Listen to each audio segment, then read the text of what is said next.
Hey, what's up, guys? Ronin Man here. Listen, I want to try to articulate a certain type of woman that is extremely dangerous for men. And it's not all women, it's a very specific type. And I want to get into the specifics because if you know the things to look for, it's very easy to avoid. And if you don't, and you fall into this particular type of person's trap, it's very, very painful and very, very dangerous.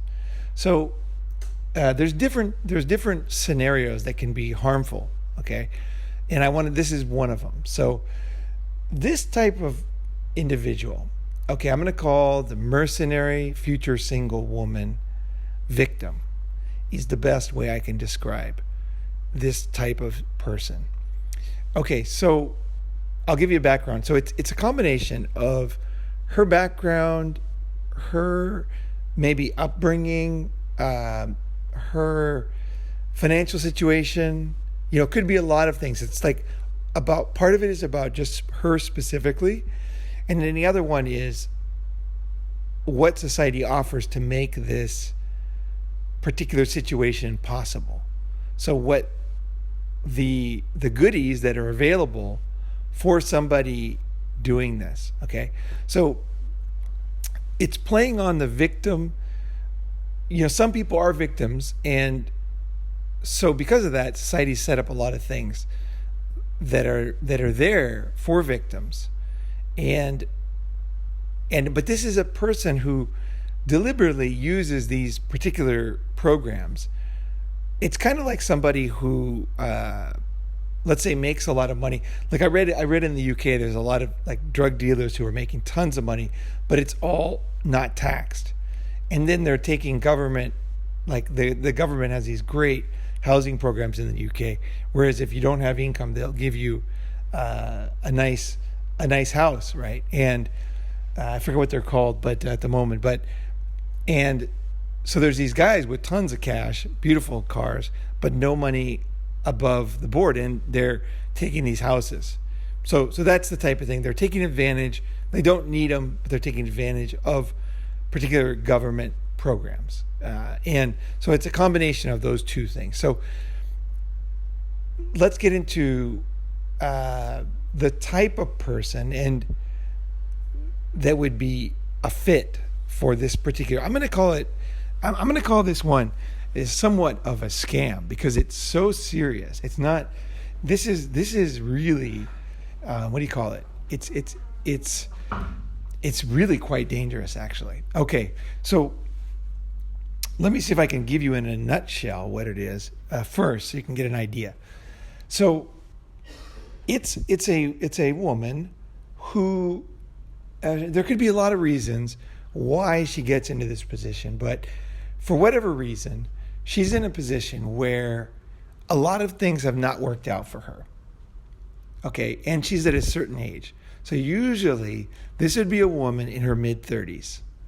Okay, so she might, and she might have had, this could be a very ambitious woman who started a very audacious business that failed. It could be somebody who was trying to get into, like, say, acting or modeling.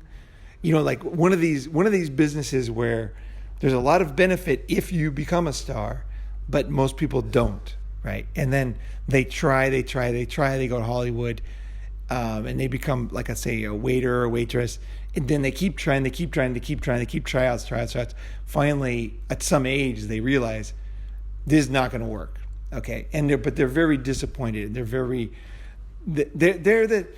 I would say the DNA or the basic structure of this girl is the kind of girl I like, actually, because it's the type of girl who she's trying stuff, right? She wants to succeed, right? So it might be a girl with big ambitions. So it might be a girl, let's say a small town girl who moves to a big city, and she's like, I'm going to make it big in the big city, right? I like these kind of people in general. I think that's great. I think when people go out and they're trying, like, hey, I'm going to go do this new thing. I'm going to be an actor. One of my good friends, Satoru, man. Satoru told me one day in Japan, in Tokyo, he's like, I'm going to go to Hollywood and be a movie star. And I was like, I was kind of like, because his English was okay. You know, it was pretty good, actually, because he had gone to high school in the States. But he suddenly was like, I'm going to go be an actor. And, you know, like, I don't know about you guys, but most people's first impression is like, hey, it ain't easy. And like, because I grew up in California a lot of my life. And like, it's like, I've seen a lot of waiters who were actors, right? You know, in my life, right? And I actually know a lot of famous actors, and I know it's a very tough business. And I was like, but I saw this guy was super sincere about it. And when Satoru was going to go, I was like, go for it, you know? And before he went, he actually told me, he said, Asian guys in Hollywood don't succeed unless they get a nose job. And like Jackie Chan, you know, they're like a different kind of nose or whatever. And I was like, no way. I'm like, you're totally serious. He's like, hell yeah. He's like, I'm getting a nose job. I'm going to go be the next Jackie Chan. And I was like, that's pretty fucking cool, right? And he went to Hollywood, my friend, and he actually got on a nationwide Budweiser commercial. I mean, it was amazing. I couldn't believe it. Like, he actually succeeded pretty good. He got a lot of acting roles, and he ended up, like I said, in one. I'm not going to say which one it was because you might even know who he is. It was a pretty, actually, unless you're in advertising, you probably wouldn't know because it was a while ago. But either way, it was a pretty funny ad. Like, it was good. Like, it was cool. It wasn't just that it was nationwide. Like, it was actually that it was like very memorable too. His ad. And so that was cool, right? That was awesome, right? That type of person I really like. And I'm that type of person. So, you know, I really, when I don't follow my best self, if I ever go the route of corporate, and of course I'm not going to get a corporate job, but you know what I'm saying? Like the difference between the audacious entrepreneur who's going to go for it, you know, fucking try it, get it done, take the risk, accept the consequences. You know, that part of myself, when I encourage that part of myself, when I'm feeling good about myself, that is the way I am. And when I'm feeling like down or not good about myself, and I tend to go, it's like, oh, maybe I need some security. You know, maybe I need to like, maybe there's a, you know, I start thinking about the odds and this and that. But the truth is, I'm not like that. And when I go the real Ronin personality route, I do end up succeeding. You know, it's like, fuck everything. I'm going to go do it. And I don't care. And so when Satoru did that was cool. So this is the type of girl. Okay, now I don't want to read too much into it because some of these girls are not going to be as positive as what I just said. But this is the type. So some of these girls are going to be very positive, very ambitious, with big thinkers and positive, optimistic. And they might even like, or it could be somebody who, like, give you an idea so you can get kind of a concept here. They could be somebody who is like in a wants to be a doctor, for example, wants to be a physician, and they're in school. They're trying to get into Harvard Medical School, and they study and they study and they study, and they spend all their money, and then they end up not ever getting that dream.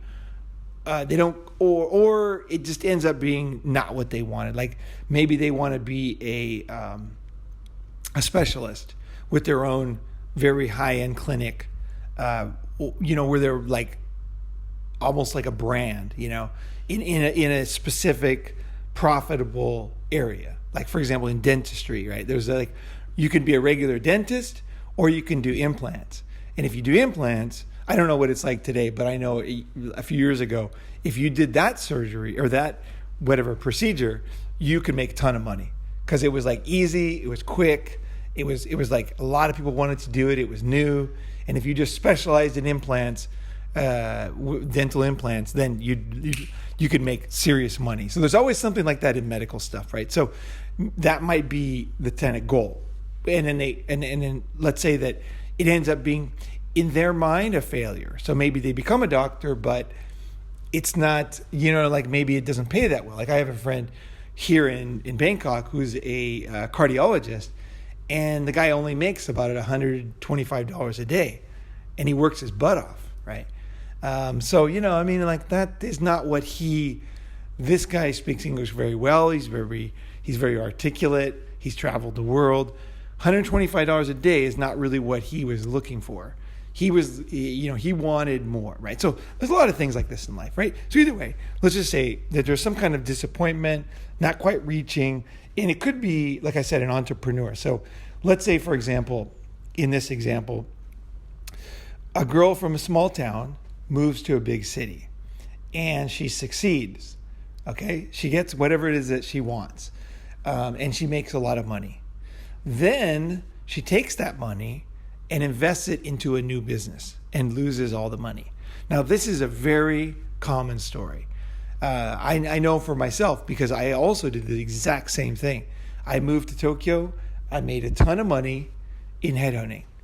And then I took that money and I put it into a toy company, manufactured products in China, and also opened up retail shops. Now, this was very audacious and very ambitious, but it wasn't very well thought out. And I don't want to say it wasn't thought out because me, I thought about a lot of angles on this thing, but unfortunately it was the breadth of the business, the complexity of combination of design, production, importing, retail, marketing, sales, everything together was just a huge undertaking. And I was underfunded if you consider all the things that most people have when they do this type of business. This is the type of business I started with a lot of money. Okay, I lost a lot of money on this. I'm not going to say how much, but the type of business I'm talking about is the type of business that maybe like a large company would do, like a Hasbro, a toy company. They got the cash. They're going to do some new toy or whatever. They're going to invest in this, and in long term, they got the manufacturing capacity. They understand the market. They got the marketing. The global marketing power, and it's just a new toy. They have to invent it. Now, my toy business was me on my own, starting the whole thing, my mom's idea, and going for it. And I got to say this, guys, I came so close to being a huge success on this one. I mean, you don't even know how close it was. It was so close. And I'm proud of that. I'm proud of that because I worked very, very hard on this. But I did lose because the challenge was too big. I didn't have the background in manufacturing. I didn't have the retail background. I mean, I didn't have a lot of staff, and I had money. I thought I had a lot of money, but when you start talking about this type of business with all those different aspects and staff and cars and, retail shops and, Tokyo and Osaka, and it becomes, I miscalculated the budget. And this is what often happens with small businesses. I was trying to be a big business with this one, but they miscalculate the capital required. This is the most common thing, right? So let's say this girl, she does this same thing, which is a very understandable thing. Maybe starts a business with the money that she makes because she succeeds in whatever she wants to do. She got a nest egg now. She's got cash. And she takes that money, puts it into a business, and then loses it. Okay, so this is a really common story. Actually, exactly what happened to me. And until this point in the story, I will say this type of girl's awesome. Because, yeah, I like this. This is fucking the human spirit, right? The problem is, what happens when you experience failure? This is what separates people. This is really, you got to think about this for yourself too. When you fail, this is when you find out really who somebody is. And I'll give you an example for myself. And I don't mean that you're going to be a good or bad person. Okay, this is not that clear. Okay. But you will find out who you are. And I'll give you an example. When a business fails, okay, when my business failed, my toy business, there were a lot of costs. Okay, I had a warehouse that was $6,000 a month to store all the toys that I had produced in China. So there was a bill there. And there was obviously we bought a car, we bought a van, had it painted up with the logos. We had all kinds of, like, even our website was very expensive to make because this is back in the day, and like we did a lot of animation, and it was all unique stuff, like really cute too. It was a great website actually. Using, what was it called? Not a GIF. It was I can't remember what the technology was back then. It was what was it? Either way, it was moving around, and it was super cool and super cute and very unique, right? And it matched perfectly our brand. So what the thing was, eventually I did get an investor in this business, and we lost all of our money on this thing, right? And we're still friends today. Why are we friends? Why? The reason why I'm still friends with him is because of one specific thing. And that's when I talk about you find out who you are. Is the company, just real quick, we set it up in his name because he's Japanese. Now, he joined the company. He became an investor later in the business after I had already basically spent all my money. But I had a good thing. I had a very good opportunity ready to go. And he saw that, and he's like, that is a killer opportunity. He's like, I'm going to invest in that. I'm going to invest in you. I believe in you. So I'm like, okay. So he invested, and we did it. We worked on it together. But because it's a Japanese company, it was easier to set it up in his name. So technically, he was the president and he was the owner. But actually, most of the capital come from me, and all the ideas had come from my side. All the hard work, all the branding, the whole concept, and even the manufacturing in China was all my doing. I had figured everything out, and we did manufacture. Actually, that was perfect. Our manufacturing was perfect. Like, the stuff we made was so nice. It was almost too nice. That was one. If I was going to say not perfect, it would be because we took it too seriously, and we made a perfect toy. I mean, it was beautiful. I mean, it was safe. It was environmentally safe. The paint would never come off in any circumstances, and we knew nobody would test it, but we did it right. And it was beautiful. It was cute. It was designed by Japanese girls. I had Japanese staff that were like making these cool, super cute designs, and Japanese cute, kawaii. Japanese kawaii back then was very advanced. Now a lot of the women's clothing in the world now is ripped off from Japanese kawaii. A lot of stuff, okay, and also even things like cars, designs, trucks have been ripped off from Japanese kawaii back in that day. And there was a building called 109 in Shibuya, and in 109 had Japanese kawaii designs, right? Like basically clothing. All the girls would go there. It was the best place to pick up girls in Tokyo, like 100%. 109 was insane. And we would go to 109 and just meet the smoking hottest girls. And so fun, too, because we were the only foreigners and we spoke Japanese. It was great. And sometimes I went with my Japanese friends, too. I had Japanese guys who were my sidekicks back then, too. But either way, 109, what happened with 109 it was this like secret, right? But then, because it was like super... It was super cool. It was happening, like Silicon Valley back in the 70s or something. You know what I mean? It was like, or Seattle grunge in the early 80s. It was one of these movements that was just hot. It was just like exciting, right? And so in 109, that all these brands like Nike heard about it, and then like 10 years after I started going, the brands started coming, and you would see these guys. And they would be walking around 109 with a secret camera and taking pictures and buying clothing, and like they ripped all the Japanese ideas off like crazy. These large companies, I don't want to say they're evil, but they definitely rip off small creative people like myself. But I am pro big business too. I'd love to run a big business. I got no real bad feelings, but I do not like that aspect of big business, the way they have the capacity to rip off people like myself so easily, right?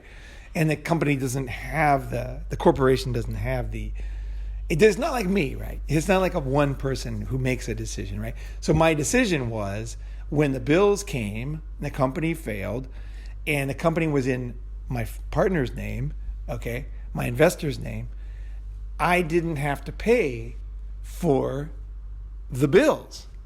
because they were in his name. The company failed and everything was in his name. So he had set it up. I think it was a little bit of a power play on his side, a little bit, where he's like, hey, I'll be the president.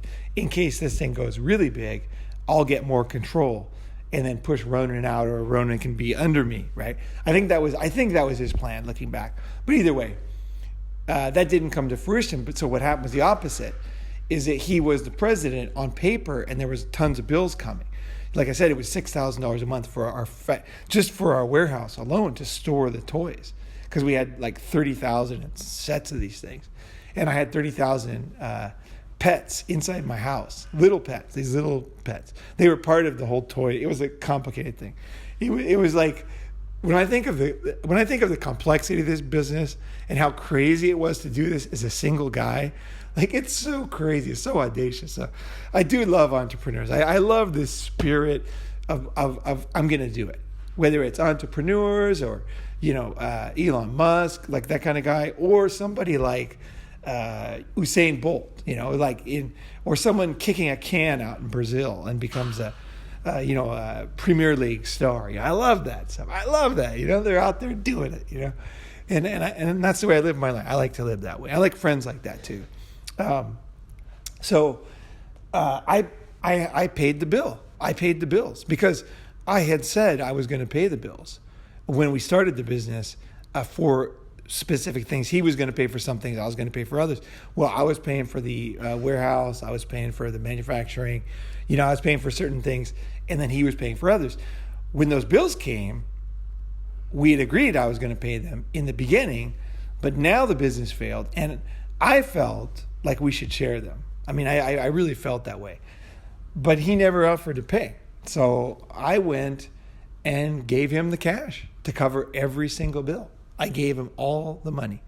And he paid the bills, and everything was cool. We're still friends today. But that was I can't tell you how painful that was. Because when a business fails, it is so painful you cannot even imagine. If you haven't lost like hundreds of thousands of dollars at once, you do not know how painful it is. It's because it's feeling of regret and how close it was, and should I have done this, and like what ifs just cloud your mind, and then you're like losing, and so that people look at you like a loser, like the debt collector type guys, and it's so painful.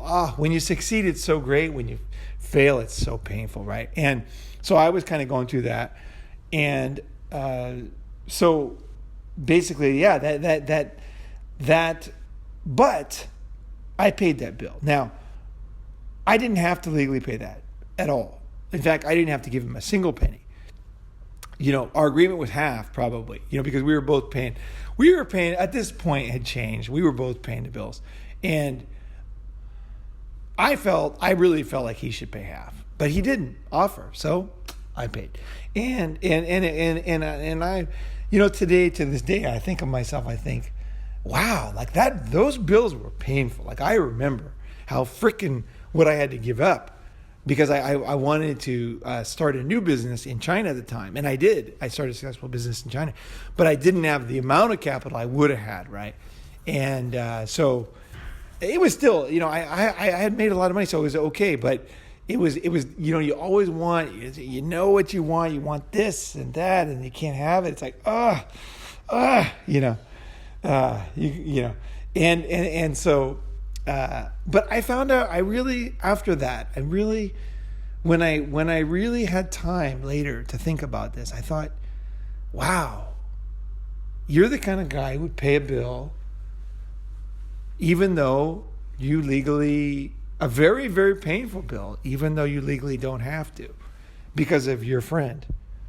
Even though you feel like he should pay part, you're going to pay it. And I thought, you know what? That is something I didn't know I was that kind of guy. Seriously, you don't know.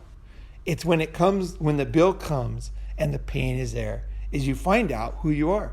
And when I gave him the money, I remember bringing the cash, not sending it by wire, a pile of cash, because Japan was cash back then, and handed it to him. It was a lot of money. And I was like, here you go, cover the bills. And everything was fine. But I'm like, man, don't forget this, Ronin. Like, this is the kind of guy you are. Like, you're the kind of guy who would do this. And just remember that. There's good and bad in everything. I'm not saying I'm a good person. I'm just saying that is something specific about me that I know is not that common. And so it's something to know. It's something to know about yourself. Whether you call it a weakness, some business guys would be like, what is he doing? He doesn't have to pay that. Hard business life, right? Life is hard. Business is hard. You signed legal agreements. The other guy knew what he was getting into. He put in his name. He thought that was to his advantage. Now he got fucked on it. You walk away. And that would be a lot of business guys would say that. But here's what young guys don't realize is that life is way more complicated than that. And a lot of people who become successful, they become successful because they are individuals. And people know them as a certain kind of guy. And they get treated that way too. Because after that, I can tell you this, that other people that knew this whole story treated me totally differently. The guy who manufactured our toys, I mean, his whole family he was a very successful guy too. And everybody was like, holy moly, like I just learned something right there. And I don't know if it was that much benefit to me financially, it wasn't, but I think that when you prove yourself or you show yourself to other people, and then you open yourself up to future things. They know that you're this type of person, right? If people know that you're going to run away, okay, when the times get tough, they're going to treat you that way. So when a new thing comes up, they're going to know who to call and who not to call, right? Because business is not, in my mind, okay, is not this cold, hard thing. Business is much more people for me. For me, it's all about people. That's the bottom line. The bottom line is a business is people to me. I'm telling you that is a fact. And I think people are number one. I think if you treat people well, people end up treating you well. Okay, so back to the story.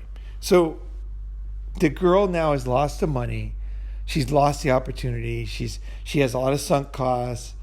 It didn't turn out the way she wanted. Okay, so what does she do? She's going to make a decision. Now, obviously, whatever the business, I don't know. But at that point, she's in her 30s, let's say, mid-30s, and now everything that she's done is kind of a failure. Okay, now, I want to put in here about failures, is I don't look at failures the way other people do. I think you fail 9 times, and then you succeed once, and you're a massive success. And that's the way business is. 9 out of 10 businesses fail in the first 5 years. And I think 50% fail in the next 5 years. So basically, 1/2 out of 10 businesses succeed. So anybody who really is an entrepreneur understands that you're not a failure when you fail. All you are is that business didn't work out. You didn't see something. Go in and find out what it was that you didn't understand. Like, what was it? You want to know.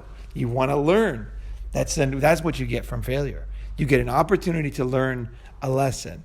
And because it can be so painful, it's a lesson that you don't forget. And it's a lesson that you use. And as you get older, you have these accumulated lessons where somebody in business school doesn't really understand. He understands the concepts, but he doesn't understand why. Whereas the guy with the experience is like, okay, I understand why. I understand why, and also who I am. Because I'm not saying that a guy who wouldn't pay the bill because he didn't legally have to is a bad guy. Okay, don't get me wrong. I'm not saying that at all. I'm saying that's a different type of guy. You're going to call that guy to do a business at a different type of time. Okay, you might call him for a more risky business, and you might say, hey, look, I know that you can take it or leave it. You basically are going to follow the rules. Here's the way you're super by the book type of guy. Here's the business, and it could be very risky, and you would offer it to him, and you wouldn't really make any excuses because it's his decision. That's the way he runs his life. Whereas somebody like me, you might call and say, okay, look, I got to tell you how risky this is. Okay, this is crazy risky. I've thought about it, and here's all the risks, and here's what could happen, and here's how bad it could get. And then, and do you still want to get involved? Like, whereas the other guy, they would just say, hey, do you want to get involved? Because they know that's the way he is, right? He considers you that way, and he considers himself that way. For me, my friends would say, hey, look, they would almost try to talk me out of it before talking me into it, because they'd say, look, this is like super risky. You could risk this, you could lose this, and then I would be like, oh, okay, what's the risk there? What are the percentages, and we look into everything. And then finally we decide, usually I decide to do it anyway, but that type of presentation is I like, because it actually mirrors who I am and what I am. Okay, so back to the girl. The girl who fails, let's say with a business in her mid-30s, so she wants to be a doctor, she wants to be an actress, she wants to be a business owner, she wants to whatever, and for whatever reason, it doesn't work out, okay? Instead of learning the lessons and getting a new level of humility, because that's what I got. I got a massive level of humility after that. Because when I was making tons of money and it was coming easy, you get pretty sure of yourself, right? It's just a natural thing. And when you lose, it really like hammers you down, and you realize that you're a human being, you're a totally normal guy, and that life is painful, and you see other people differently. And I think actually business failure can be a really great lesson for people. But some people don't take that lesson. And what they do is they want to cover it up. And they're going to run away from bills. They're going to cover it up. They're not going to face the lessons they learned. They're not going to face the mistakes they made, the strategic errors they made. They're not going to laugh about it. They're not going to be seen as a good business partner by anybody because they ran away. They're going to like hide things, avoid things. And so that type of person, and this could be, like I said, this could be a man or a woman in a business failure situation. But the reason why I'm saying this story right now for this episode is because now we have, imagine this, the woman 35, okay, mid-30s, things have not worked out, okay? So her dream was to be a whatever, okay, doctor, actress, business owner, astronaut, whatever it was that she wanted to do, right? And so now she needs a new plan, because she's not obviously thinking like the way the regular girl thinks, like, hey, I want to have a family, I want to raise, girls that want to have a family, they don't think this way. They're in their 20s, like let's say they're 27, and they're already thinking like, I got to start thinking about getting married and having a kid. This type of girl is not thinking that way. She's actually thinking totally differently. I'm happy without kids. I'm happy on this road of success. I'd rather have a fancy house on my own rather than have like a messy house with kids running around breaking things. And that's totally fair. Like a lot of people, that's their preference, right? But now, due to failure, due to almost shame of everything, a lot of people are filled with shame secretly because of either their upbringing or the way they were. There's a lot of reasons, but shame is I talked about shame before. Shame is just a terrible, terrible thing for people. It makes you feel you're bad, you're dumb, you're stupid, you're a failure. That kind of feeling, and that is not the way it is, because you made a mistake, right? You shouldn't have done that. You should have thought about that. That doesn't mean failure. Elon Musk, who started a ton of businesses, I'm sure before, doesn't mean he was a failure, right? And he's not, right? So you're not either, right? But people filled with shame, they do think that. And so people filled with shame are very dangerous because they want to cover up. And they also, if they think of themselves as bad, they're not going to respect themselves, and they're also not going to respect other people either. Because this is, anytime you have a broken person, guys, you don't have good things to deal with, right?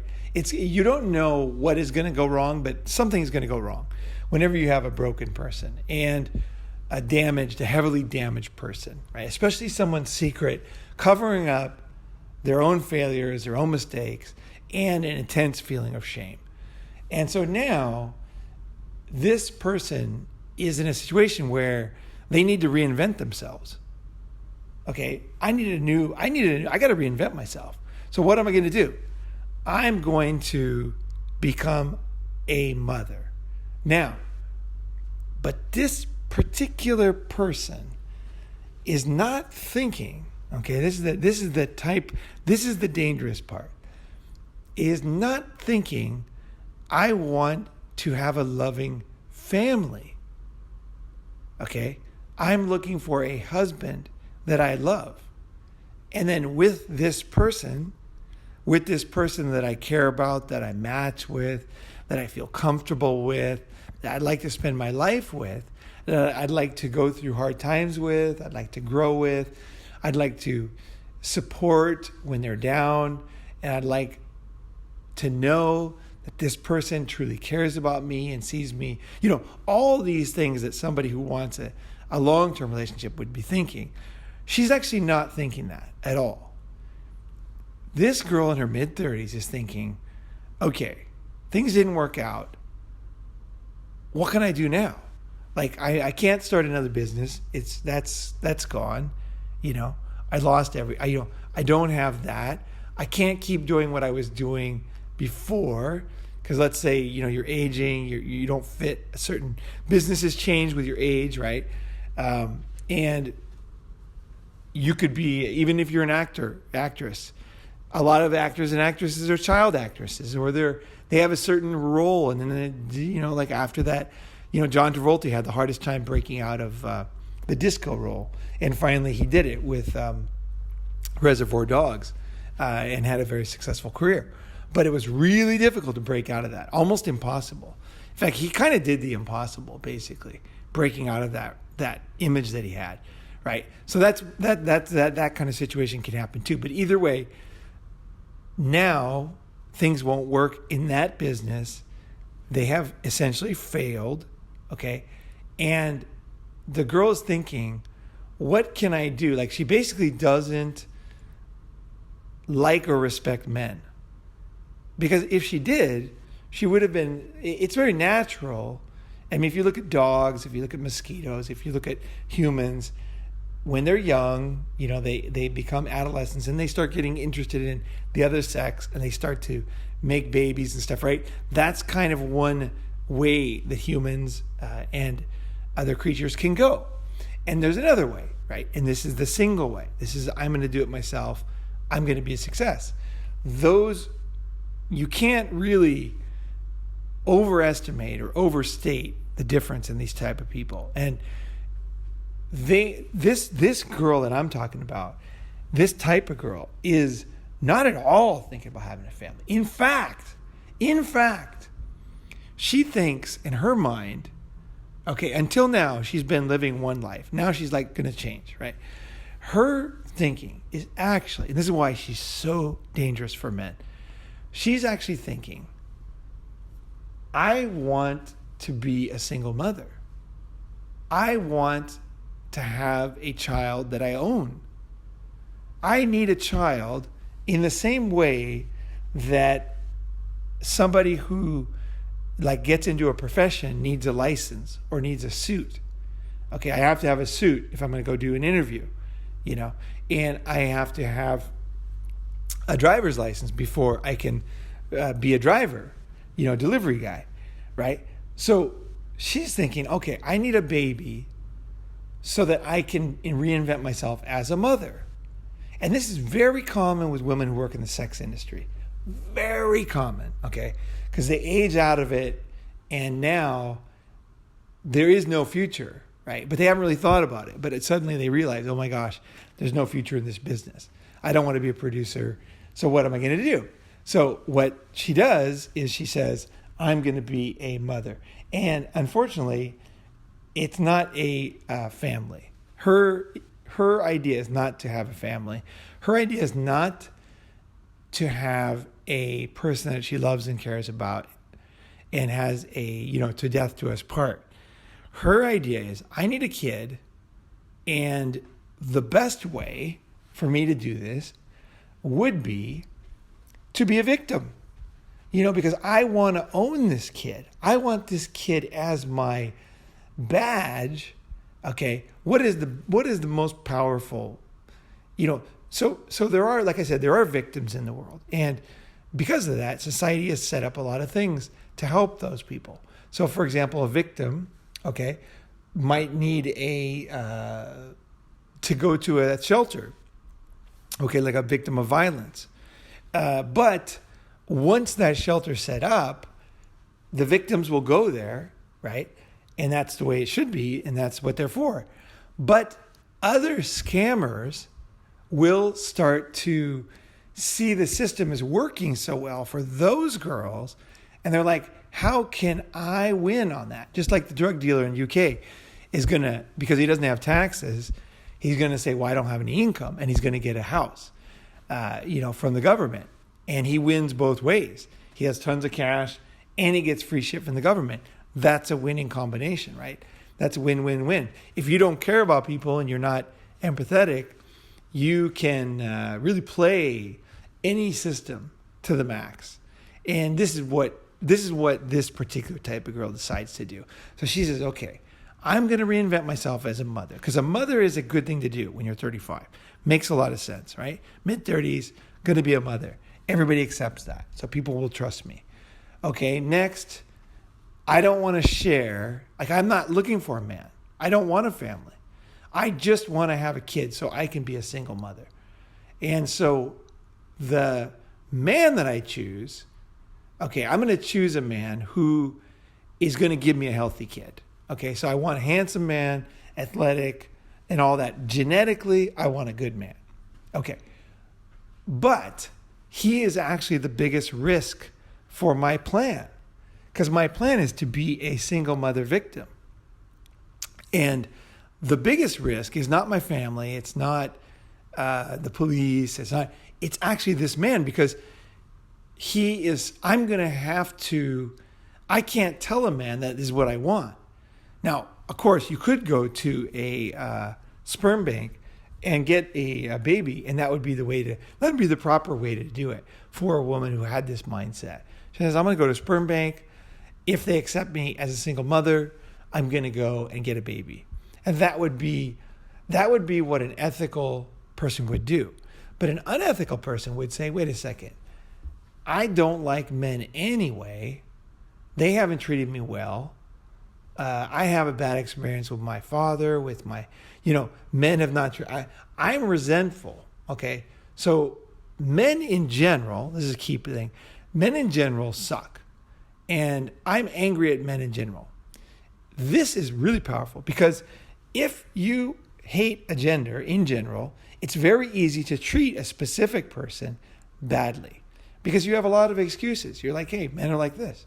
And also men could do the exact same thing with women, where they say women are this, and then have one individual person who might not be that exact way, right? They might have a different viewpoint, but it's very easy to say, if all your friends believe that everybody's the same, it's super easy to say, no matter how nice, let's say, for example, this guy is to her and cares about her and loves her, it's her friends, her mindset is that men are just bad.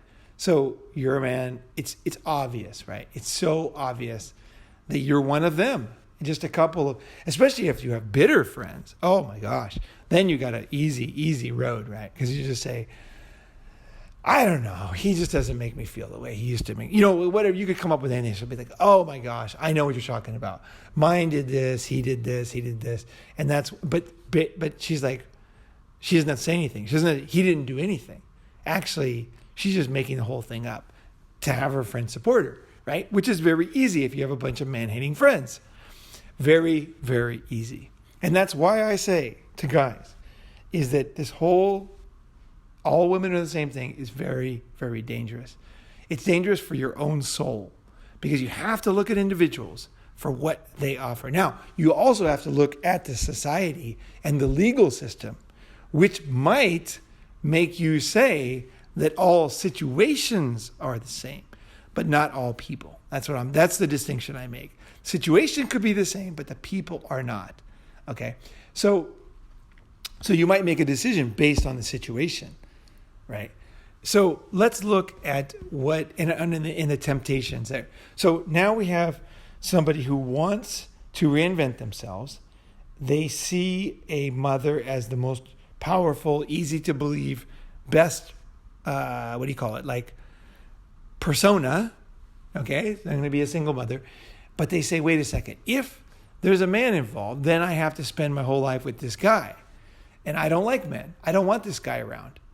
So I might use men or be with men at certain periods to get certain things, but I don't really want to wake up every day and have him kiss me and have sex with me. I don't want that. I just want the kid. So, I don't want that. She's not going to tell him, right? She's going to. So this is what creates the evil situation for you, is because she'll know that you're going to assume all that stuff. You're going to assume that if she wants to have a baby with you, that, this is what she's thinking. She wants to have a family. And also that she cares about you, at least at some level, right? You're going to assume that she cares about you. But actually, this type of predatory woman I'm describing here actually not only does not care about you, but sees you as the biggest threat to their evil, diabolical plan. Because they see the victim role as the most powerful role for women today.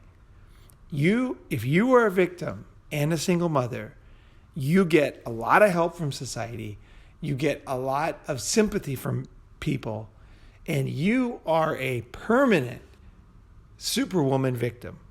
And this is a very powerful persona.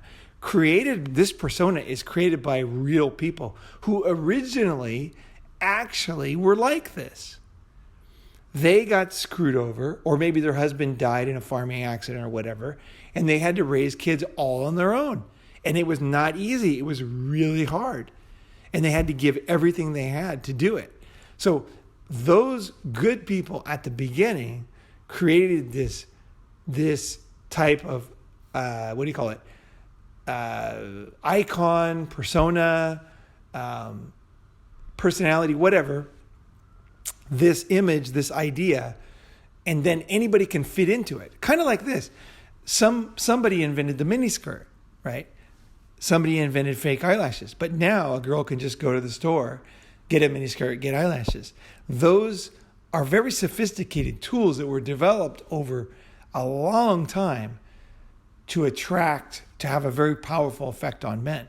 Now the girl buying it, she doesn't really understand because it seems very simple. It's like a miniskirt. Everybody, you see them around, but there's a lot of stuff going on. There's a peekaboo with what you're going to see underneath. There's even though everybody pretends that's not true.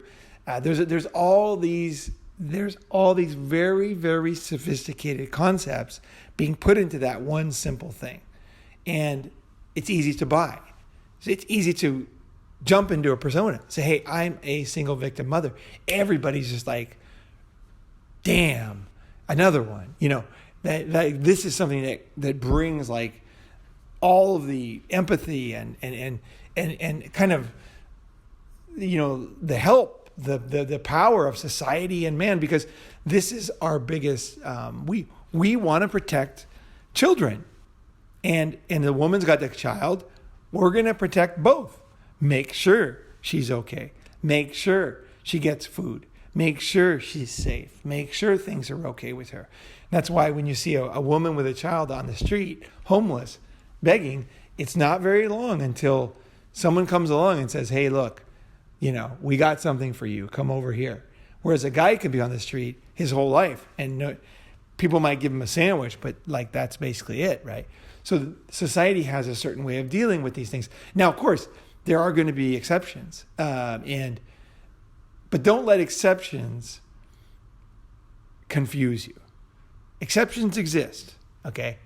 But that doesn't make the reality of society's offers any less real. They're very, very real. And women know this. And so a woman who is in a difficult position will go and get those services, as they should.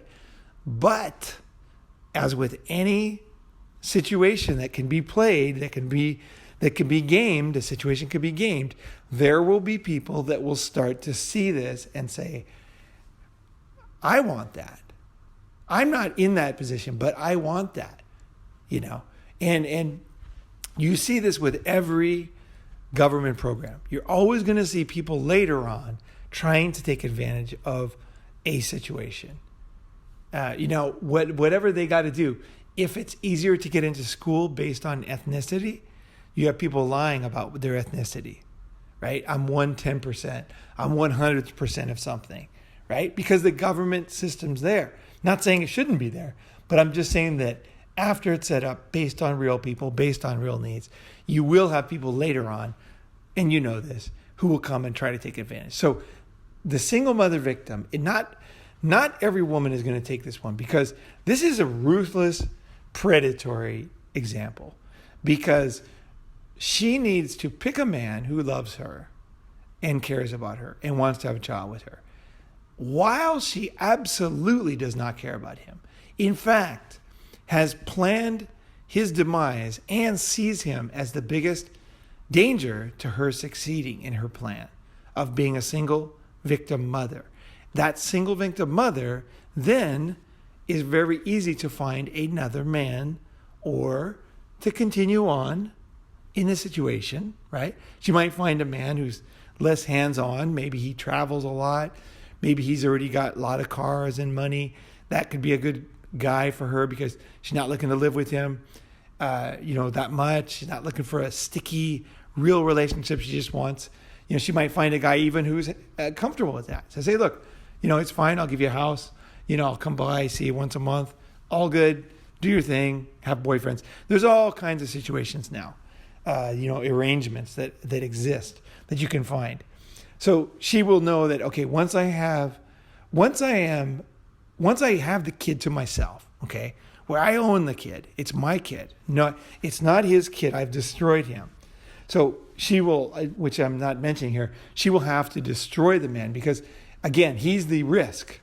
Because if he comes in and let's say, for example, says, wait a second, well, what's going on here? Like, I thought that this was, going to be, and then he goes to court and then he gets half custody or whatever.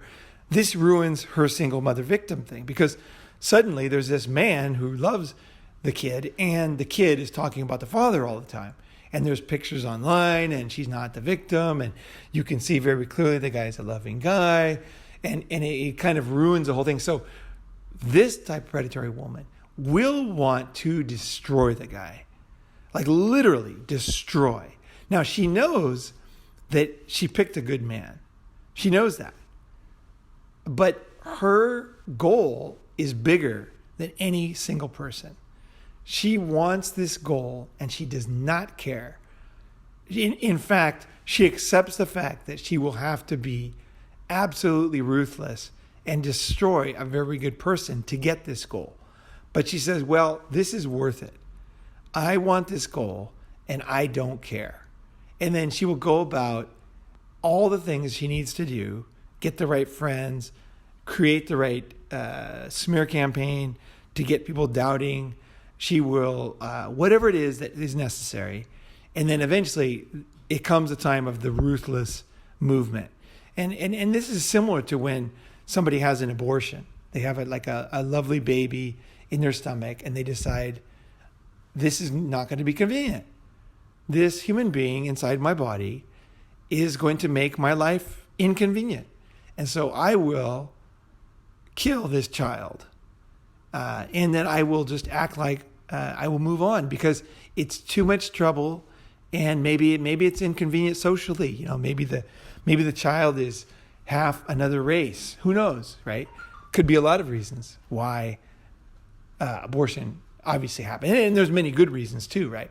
I'm not saying good. I'm not pro-abortion, okay? But I mean, there's more. There are more logical like reasons that you think, okay, it makes sense. Kid has Down syndrome, right? Something like that, right? There's reasons why people make decisions, and I don't want to cast a net in this episode about that. And it's not the point of this episode, but it's that same type of thing. It's that ruthless decision that I'm going to do this. And it's a ruthless decision about people, not about money, not about anything else, just people. I will sacrifice this person for my goal. And if you are the man who is chosen to be this future single mother victim foil, you are in extreme danger, because there are not many warning signs for you, because she will cover everything and you will feel loved, and everything that she will do will act like this. But meanwhile, the plan is in motion, and it's all due. I don't think this evil plan that some women have, I don't think this is exactly their fault. I think it's the legal system. And this is why I love MRAs, because I think the legal system is what opens up. Anytime you have free giveaways, anytime you have support, anytime you have a government system that's giving stuff away, you're going to have people that game the system, okay? Men or women, period. They're going to game the system. Whether it's the EBT cards in the States for food or whatever it is, you're going to have people game the system. So part of a system is having a very good regulatory background, or not regulatory, but making sure the system is not abused. Okay, you have to be careful about this. It's like you don't. Police have a lot of power. You have to make sure that that power doesn't raise to a certain level where it becomes, unfair, like too unfair. So you're creating systems, and then you're also trying to limit them so they don't get too out of control, right? You can't give every woman help, right? You have to limit how many people can get it. You also have to limit. You want to limit the specific people who need it, right? So you don't want somebody just wearing poor clothes and walking in and getting money from the government, and then they go out and get in their Ferrari outside. You don't want that, right? You want to make sure that there's some kind of proof this person needs it, and so then you have these different checks, and you have different violations. You have to, criminal thing, it could be criminal or whatever, legal issues. I think that it's the legal system that has opened up this endless victim mother syndrome situation, and also society, because family support and society's belief that every woman who's a single mother, no matter what she tells you, if she says she's a single victim mother, you're like, I know what that is. Single victim mother, scumbag, loser, destroy. You need help. He's evil, right? And that belief, now that could be true, okay, don't get me wrong, in certain circumstances, but the belief in this very powerful, very effective way to totally destroy somebody. You got to remember, these things are powerful, right? They are very powerful. And I think this is what is leading a lot of men to suicide, is because they're the victim, okay? And I say that, the victim of an evil campaign to destroy them. And it's something that is not only the person involved, all of society, and sometimes even their own family will jump on this bandwagon, because it's obvious. It's obvious. The single victim mother, of course. What a scumbag, this guy is incorrigible. He must pay, not only financially, but in every way, either with his career or with his reputation, or put into jail. Like, who cares? Like if somebody is a really bad person, society just doesn't care about them. Okay, nobody worried when Jeffrey Dahmer was beaten to death in prison. Now, I personally think that's wrong. I don't agree with that. I think Jeffrey Dahmer getting abused, getting killed in prison, I think that's totally lame. I really do. I think it's absolutely retarded. I think that the guy who did it should have gotten a life sentence or death sentence. And I think that if society, okay, I'll end on this. If society feels that the punishment that they're giving to criminals is not sufficient, society needs to face up to that. You can't have where you're putting people in prison and then basically like just leaving them at the whims of whatever happens there. That is not a criminal justice system. That is worse than a no system.